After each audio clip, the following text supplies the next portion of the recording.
Professor Zelthar adjusted his shimmer cloak as the amphitheater's security protocols activated.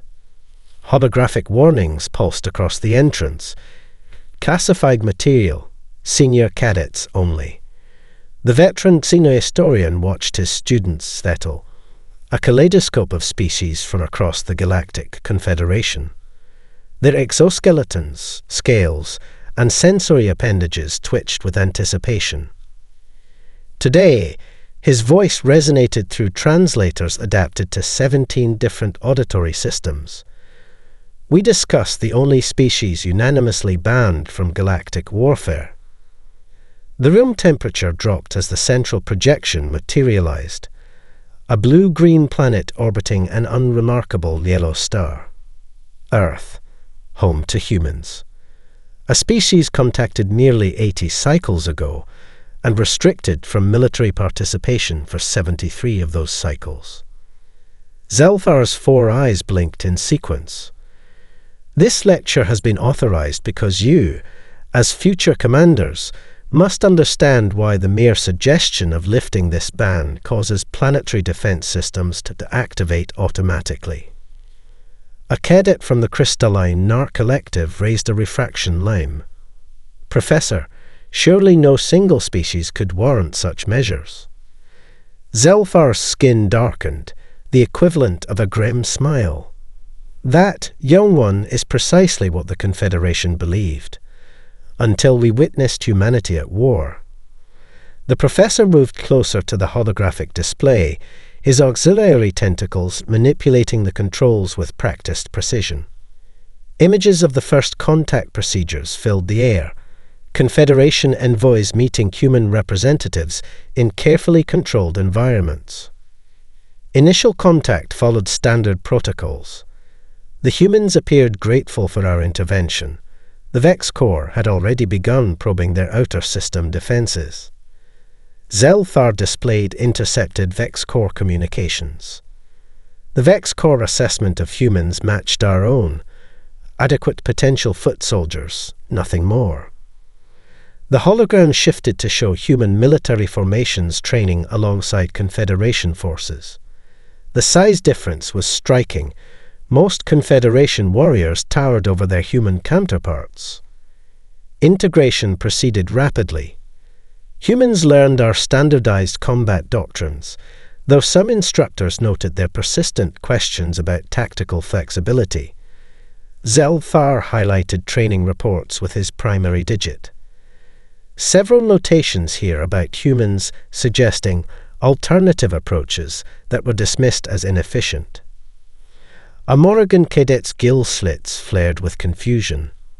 If they appeared so unexceptional, why dedicate a secure lecture to them? An excellent question. Zelthar displayed the official Confederation Species Threat Assessment Matrix. Humans ranked in the lower quadrant, between the pacifistic Therians and the technologically limited Gront. This classification remained unchanged until the 47th cycle of the Third Galactic War. The hologram shifted to a display of casualty statistics. The sudden spike in the graph cast an eerie blue glow across the amphitheater. What you see here, Zelthar continued, his voice lowering, is the point at which humanity revealed its true nature. When threatened, when pushed beyond certain thresholds, humans demonstrate capabilities that defy conventional psychological models. Zelthar expanded the projection to show the deployment records of the first human battalions. The Confederation, following standard protocols, assigned human units to low-risk engagements, border skirmishes, reconnaissance missions, defensive positions unlikely to see direct combat. The professor paused, allowing the information to settle among his students. Their varied physiologies displayed universal signs of engagement, forward postures, dilated sensory organs, accelerated respiratory patterns. Before we progress to what happened next, Zelthar said, "Understand this fundamental truth. The Confederation did not ban humans from warfare because they were ineffective. His skin darkened to near black. We banned them because they were too effective in ways that threatened the very concept of civilized conflict. The lights dimmed further as Zelthar prepared to show the first documented engagement. Observe carefully, cadets. What you are about to witness changed galactic military doctrine forever. Science Officer Baleth glided into the lecture hall, her hover chair humming as ancient battle diagrams materialized around her. The decorated intelligence veteran rarely spoke publicly, and the cadets straightened with renewed attention. Her translucent skin revealed the pulsing of multiple hearts, a sign of emotional significance among the Aquilari. Our initial assessment classified humans as moderate threat specimens. Baleth began, projecting comparative physiology charts. No natural weaponry, no redundant organs, limited sensory range. Their fastest runner would barely outpace a Zentara juvenile. Their strongest lifter would struggle against a Morrigan drone. A three-dimensional human figure rotated in the center of the room, with key biological weaknesses highlighted in pulsing red. A single cardiopulmonary system with no backup. Vision limited to a narrow electromagnetic band. Auditory perception confined to mechanical vibrations. Dermal layer offering minimal protection against environmental hazards. Baleth's fins rippled dismissively. By all measurable standards, unremarkable bipeds. Video feeds showed early human spacecraft, primitive chemical rockets, and fission-powered interplanetary vessels. Their technology, equally unimpressive. Nuclear capable, but no quantum manipulation. Interplanetary, but no fold space travel. Communication limited to electromagnetic transmission. Weaponry reliant on chemical propellants and crude fission devices. Baleth paused, her inner eyelids closing briefly. Based on these metrics, we calculated humans would serve adequately as support troops in the conflict with the Vex-Core Empire. We needed bodies. They needed protection. The display showed diplomatic exchanges between towering Confederation representatives and smaller human delegates. The humans accepted membership with surprising enthusiasm. Our xenopsychologists attributed this to their fear of the approaching Vex-Core scouts. The officers' gill slits pulsed with amusement. We later discovered the humans were not afraid. They were eager for access to our technology. A Thoraxian cadet's mandibles clicked inquisitively. Did we not conduct standard psychological assessments? We did, Baleth acknowledged, displaying results from initial human evaluations. Their psychological profiles aligned with Type 7 species patterns. Social cooperators with moderate aggressive tendencies when threatened. Nothing remarkable. The display shifted to show human military units undergoing integration training with Confederation forces. We deployed human battalions to what our models designated as low-intensity engagements. Her voice dropped to a lower register. Thus began the greatest intelligence failure in Confederation history. Baleth expanded a tactical display of the Proxima Centauri border zone. The first sign came when a human captain named Rodriguez requested permission to modify standard patrol patterns based on what he called tactical intuition. Permission was denied, of course. Confederation doctrine is built on millennia of successful warfare. The display showed the human captain's subsequent compliance with orders, but revealed subtle variations in his patrol execution. Rodriguez technically followed directives while introducing minor variations, adjustments to timing, approach vectors, and sensor sweep patterns. Baleth highlighted the deviations. When questioned, he claimed these were optimizations. His superior officer noted the behavior, but considered it harmless. Baleth's skin darkened with something approaching respect. 3 cycles later, When Vex Corps scouts ambushed that same patrol route, Rodriguez's unit was the only one that survived. His optimizations had created sensor blind spots that provided cover during the initial attack. The science officer gestured, and the room's lighting shifted to a deeper blue. This should have been our first warning. Humans were not simply following orders.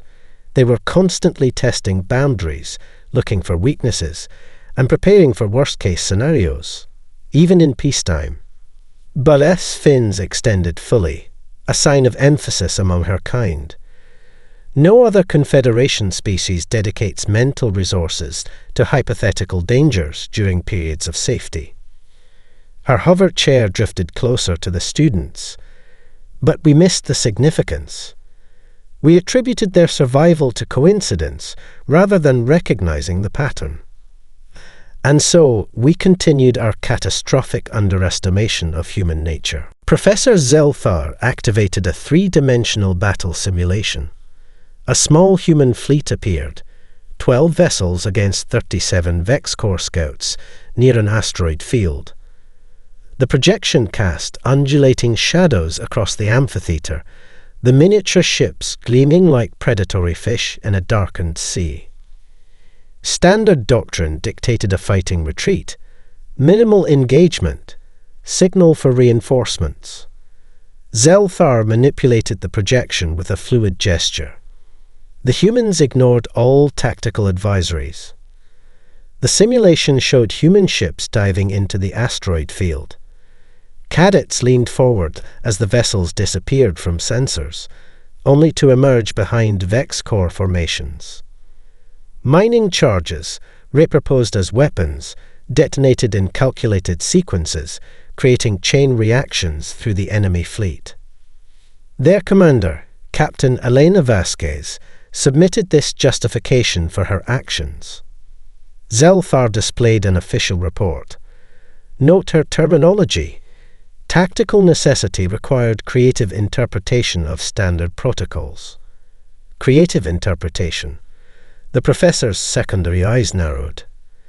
No Confederation officer had ever used such phrasing before. The simulation continued, showing human vessels executing maneuvers that violated basic principles of space combat doctrine. They modified their communication arrays to mimic Vex Corps emergency beacons.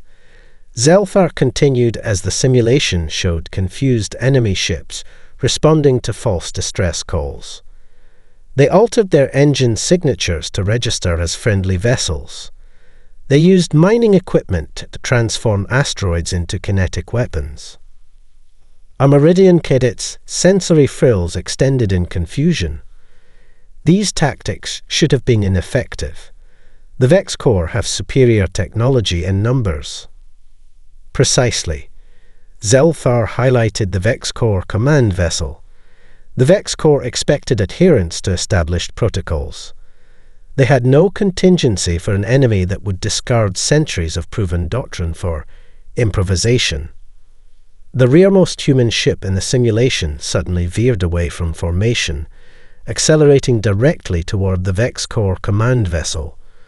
Warning indicators flashed as its reactor signature destabilized. That, Zelthar noted, was Lieutenant Amanda Chen. She overloaded her reactor and piloted her ship manually into the enemy command vessel. A Thoraxian cadet's mandibles clicked in confusion. She terminated her existence, intentionally. She sacrificed herself, Zelthar corrected. A distinction we would soon learn is central to human military philosophy. Lieutenant Chen disabled communication systems for the entire Vex Corps fleet, allowing her comrades to eliminate enemy vessels in isolation.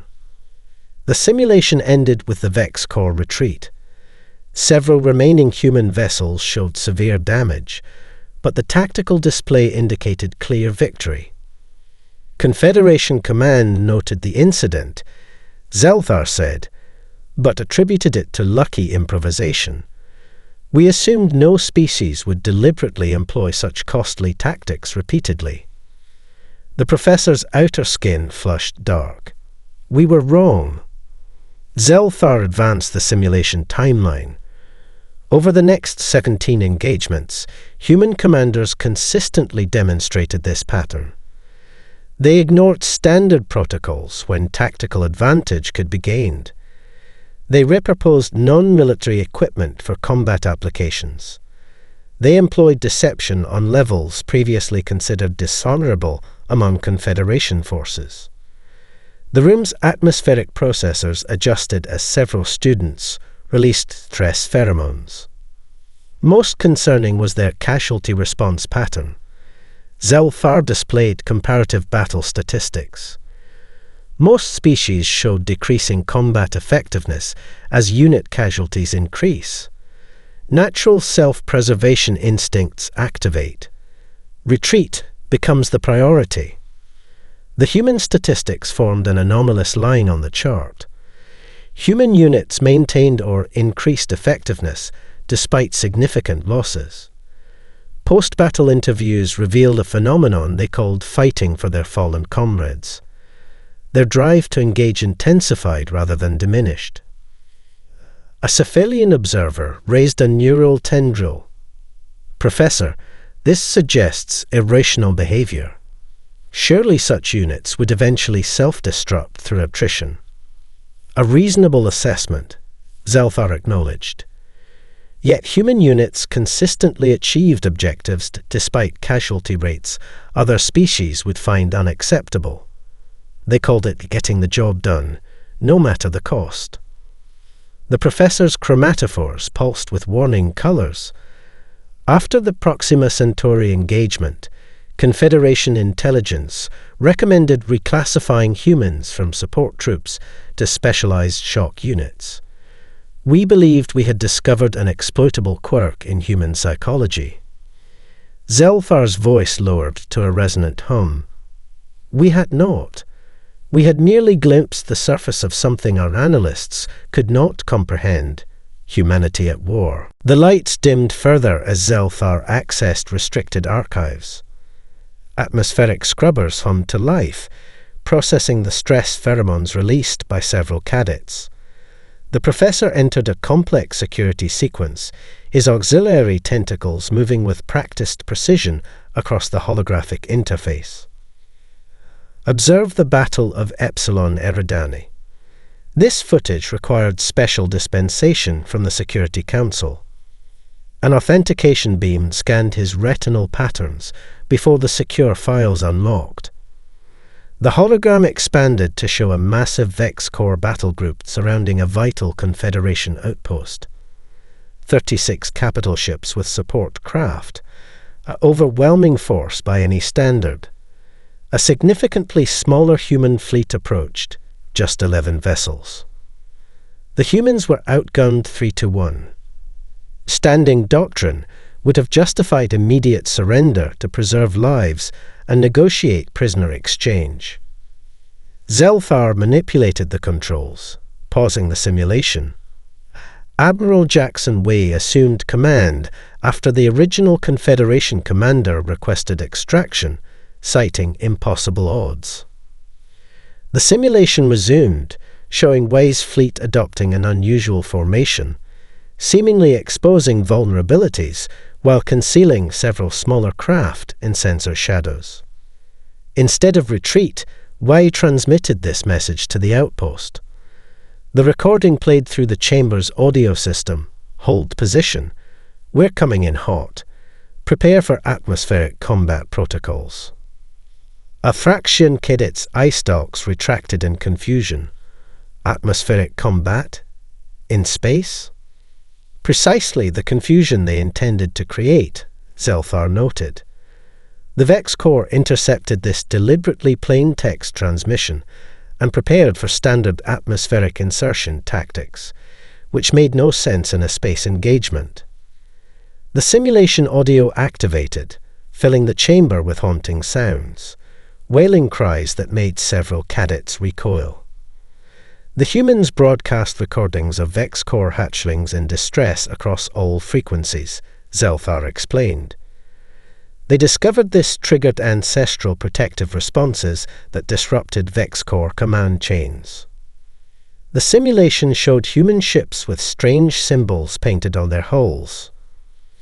They researched VexCore mythology and adorned their vessels with images resembling death omens from VexCore religious texts. Zelthar enlarged the image. Psychological warfare tailored to specific cultural vulnerabilities. The battle unfolded with humans employing captured VexCore vessels as explosive traps, creating radiation belts that scrambled enemy sensors and executing precision strikes against life support rather than weapons systems. Most concerning was this transmission between Admiral Wei and Captain Rosenthal. Zelthar played an intercepted communication. Admiral, we're approaching 40% casualties. Acknowledged, Captain. Implement Phase 3. Sir, Phase 3 will increase our losses to approximately 60%. Understood. Proceed. The simulation showed the human vessels suddenly accelerating to dangerous velocities, executing maneuvers that subjected their crews to potentially fatal G-forces. 3 human ships deliberately collided with VexCore vessels, their reactors detonating in coordinated sequence. Notice the timing. Zelthar highlighted energy readings.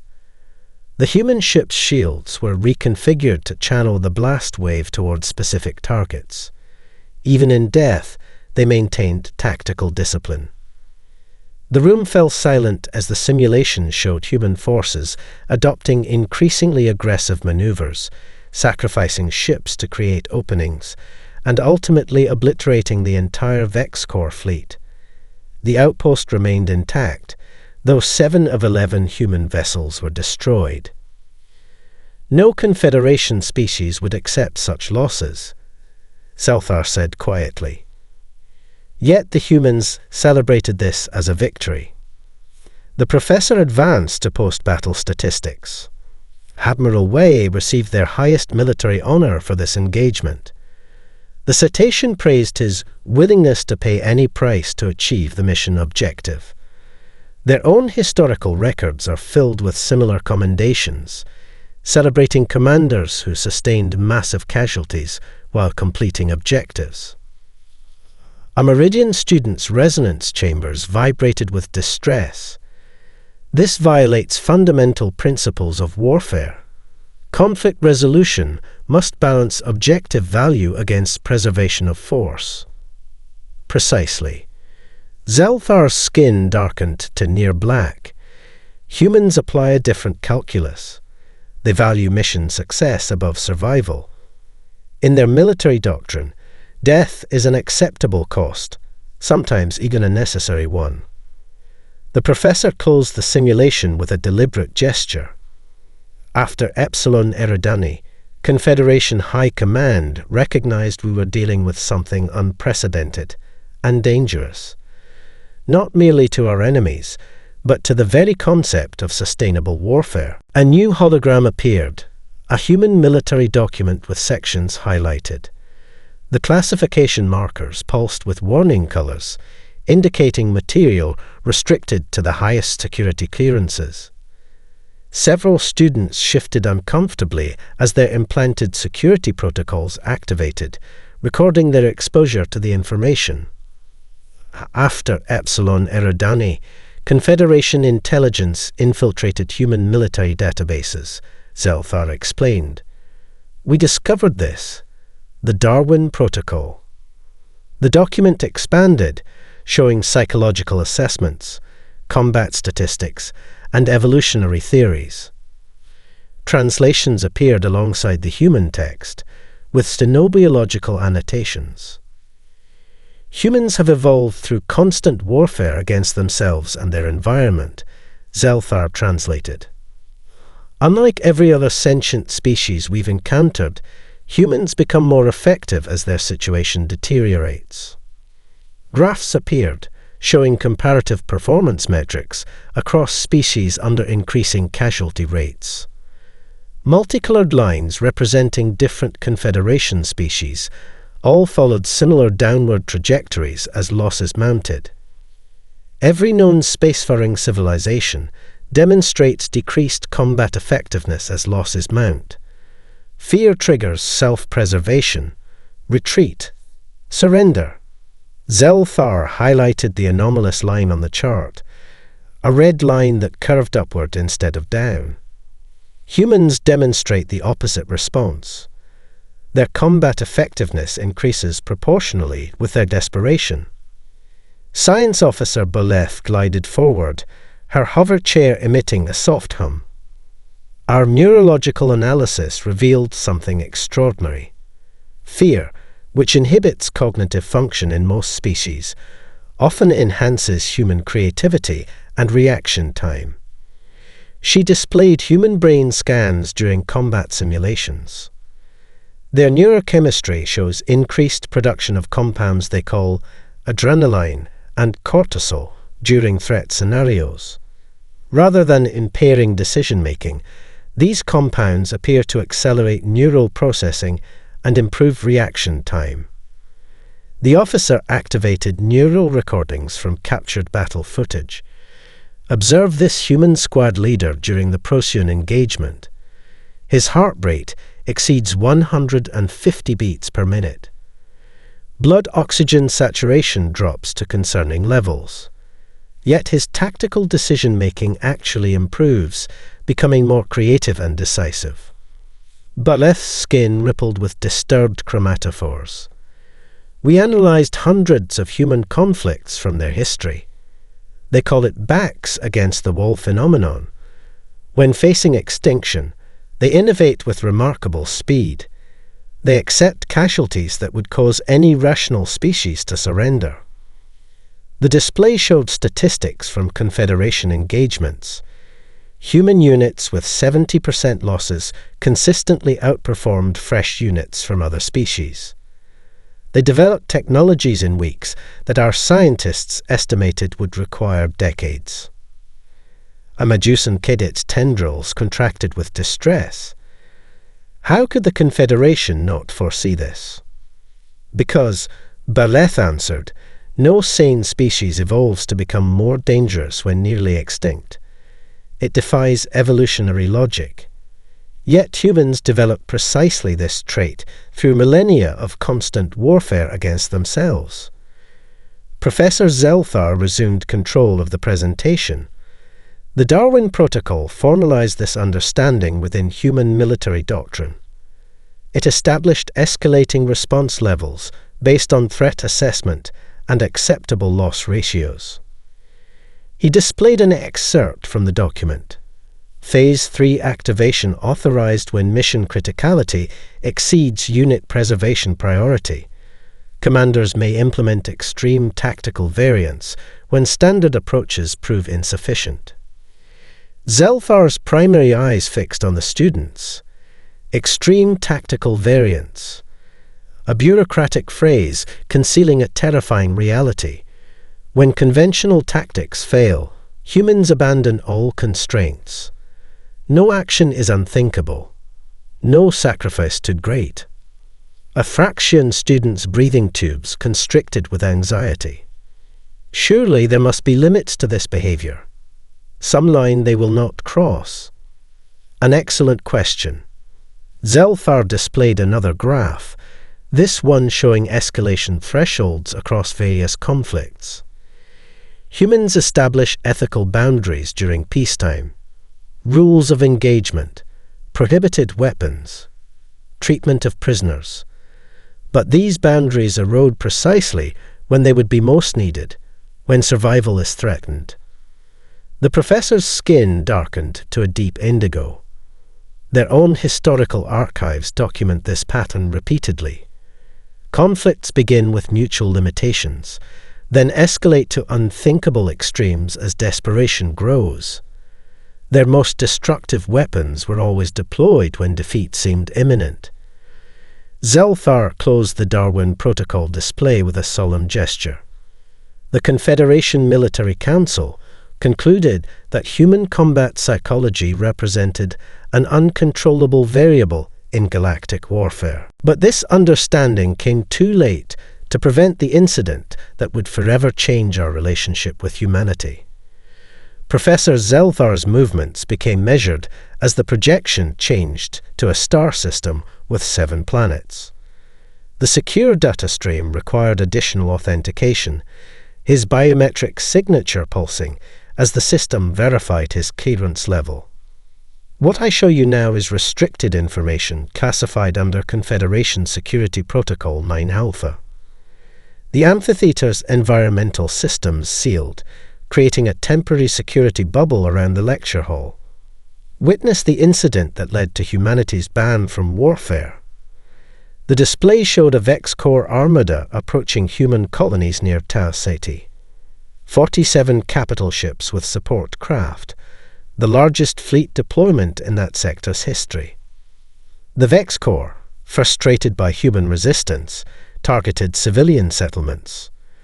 The simulation highlighted 3 colony worlds with a combined population of 8 million humans. Their strategy was sound. Every civilization we know prioritizes civilian protection over military objectives. The display showed the human response, a smaller fleet of 23 vessels moving to intercept. Confederation Command expected a defensive action, perhaps a fighting retreat to evacuate civilians. Zelthar's voice tightened. Instead, the humans deployed these. The projection displayed classified weapons systems, cloud-like swarms that penetrated Vex-Core hull plating, targeting life support systems while leaving technology intact. Missiles carrying engineered biological agents that exploited specific Vex-Core respiratory vulnerabilities, and antimatter catalysts deployed in asteroid fields, converting them into system-wide destructive waves. The human commander, Admiral Helena Vasquez, transmitted this message to all Vex-Core frequencies. The recording played, "You targeted our children. No terms will be offered. No quarter will be given. No survivors will remain." A civilian student's neural tendrils coiled in distress. This exceeds standard military response parameters. Even in total war scenarios, the Confederation maintains extinction prohibition protocols. Correct. Zelthar's skin darkened. Admiral Vasquez invoked what humans call the Carthage Doctrine, named after an ancient human conflict where one civilization completely destroyed another, leaving no survivors and salting the Earth to prevent recovery. The simulation showed a human colony ship, 30,000 civilian inhabitants, piloted deliberately into a precisely calculated position between 3 stars.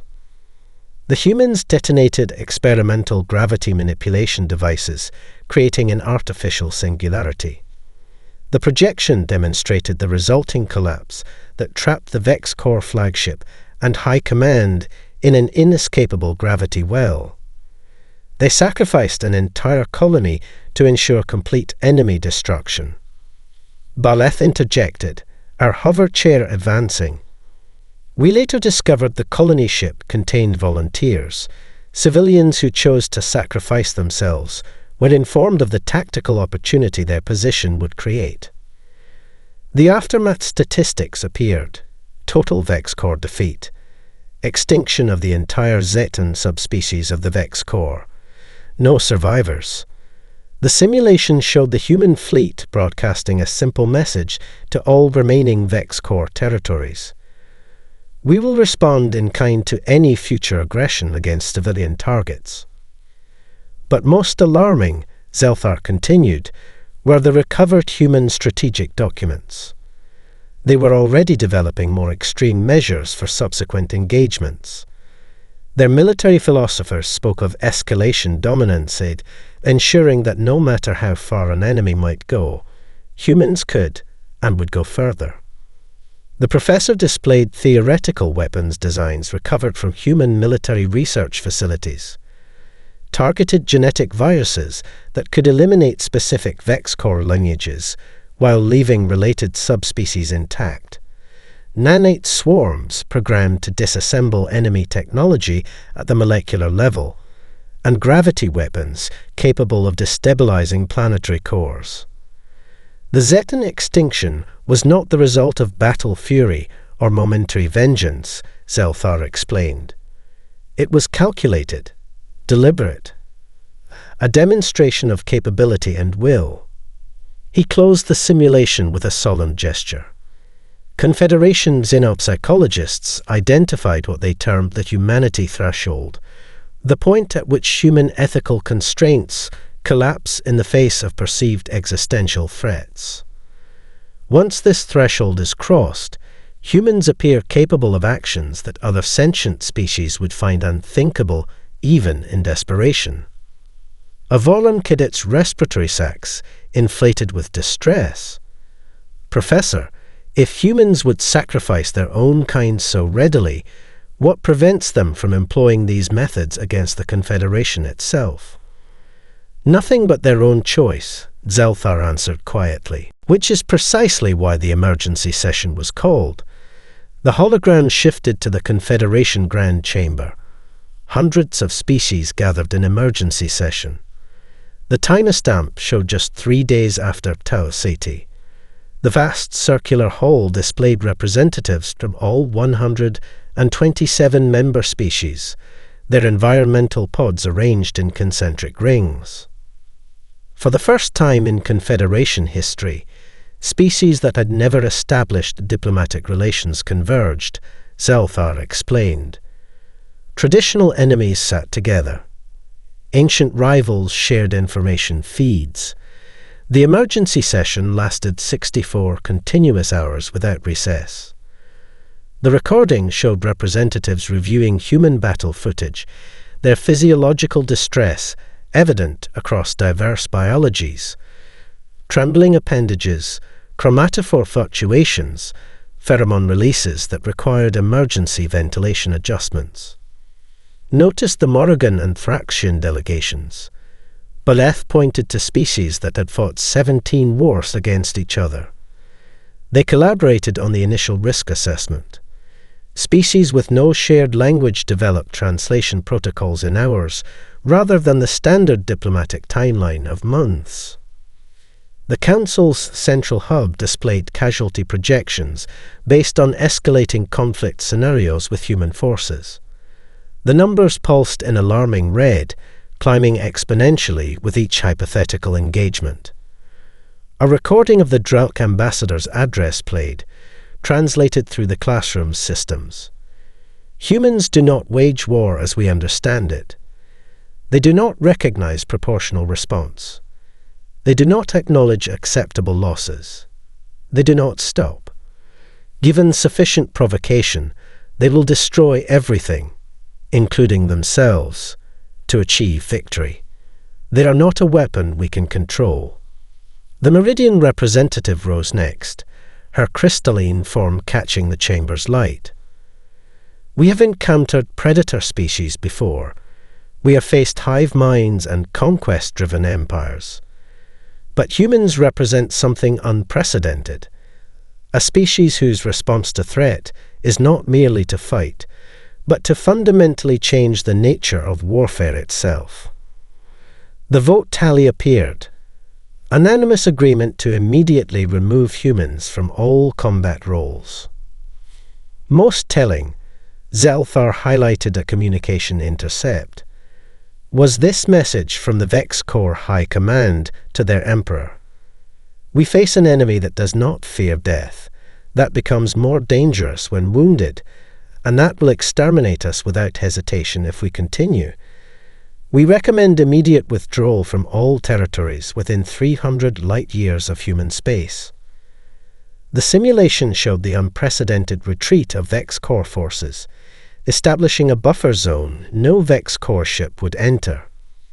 The species that had initiated the war, Zelthar noted, now supporting a weapons ban.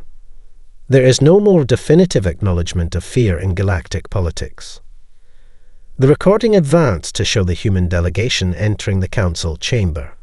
Rather than the expected diplomatic protest, the senior human representative, Ambassador Chen, listened calmly to the Confederation's concerns. What followed surprised even our most experienced xenopsychologists, Berleth said. The humans acknowledged the strategic logic of the ban. They recognized themselves as a destabilizing factor in conventional warfare. Ambassador Chen's response played through the audio system. We understand your concerns. Humanity has struggled with our capacity for violence throughout our history.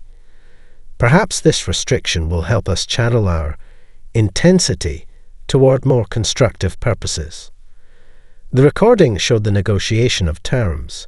Humans would withdraw from all combat roles, but would be permitted to serve as peacekeepers, mediators, and defensive consultants. Their ships would be reconfigured for diplomatic missions, retaining minimal defensive capabilities. The final agreement included this unprecedented clause. Zelthar displayed the treaty text.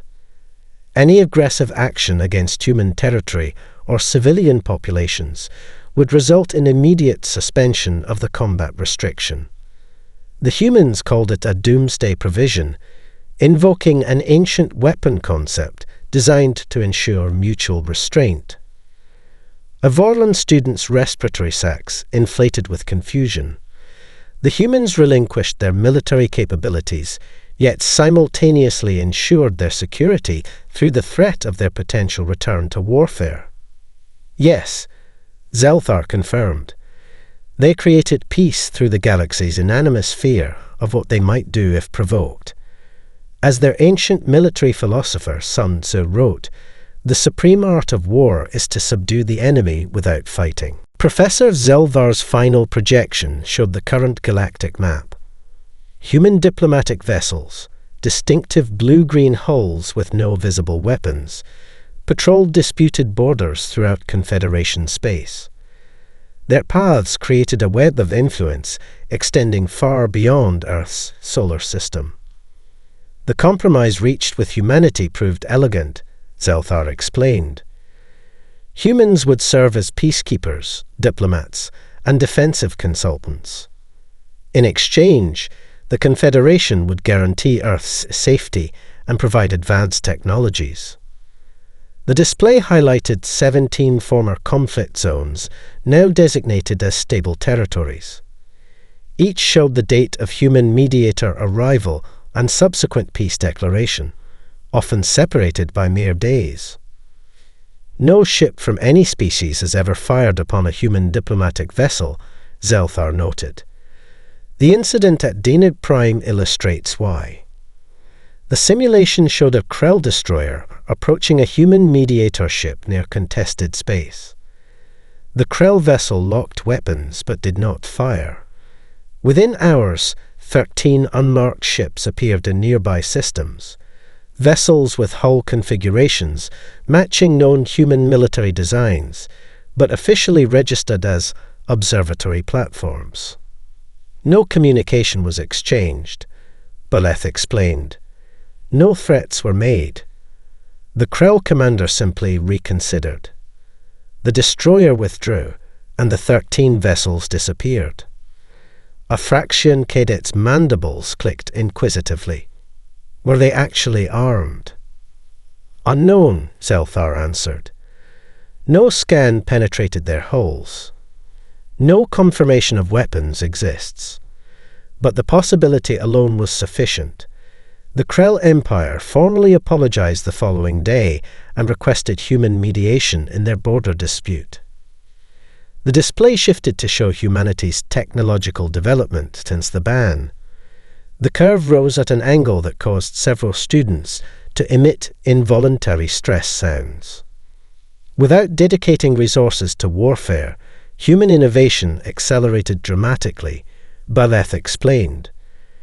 They transformed military research facilities into centers for medical advancement, environmental restoration, and energy production.